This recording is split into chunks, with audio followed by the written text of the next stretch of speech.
this video, I'm going to start breaking down the Cup Chi Gong into component parts that will make it easier to learn. First thing we're going to focus on is how to hold the cup in the hand. So I want to make sure my hand is flat, completely flat. And then the cup will rest on the flat palm. And it will stay in that position. I want to feel like there's equal weight all the way around the hand where the cup sits into the hand. Now, in this position, this requires the most wrist flexibility. We're bringing the cup out a little bit. It requires less flexibility, and you can start using your fingers to help you keep the cup level. You can have the cups out here. This requires the least amount of flexibility because you can bend at the hand instead of the wrist, but it's the least stable because the fingers can move too much. So I like to keep the hand flat and about halfway down the hand so that most of the weight's in my palm, but I can still use my fingers to help me balance the cup. So that's how the cup stays, and we want to keep the cup flat and the hand flat.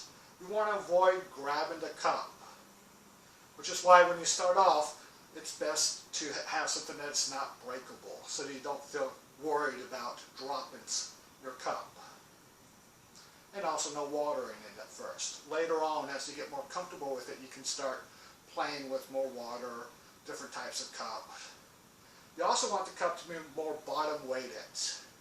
The more the weight's down at the bottom, the more stable it will be in your hand. So that's how you hold the cup in your hand.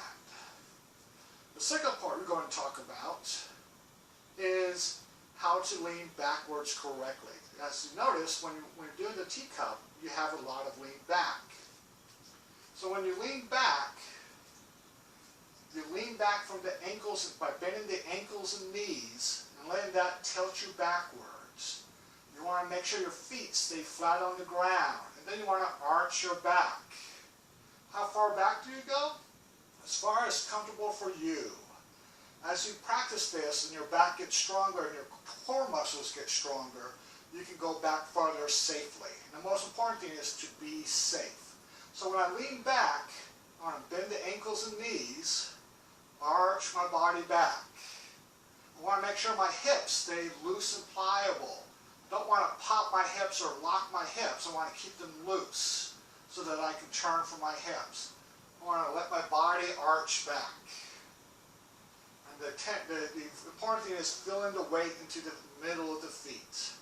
How far back you go depends on how flexible you are today.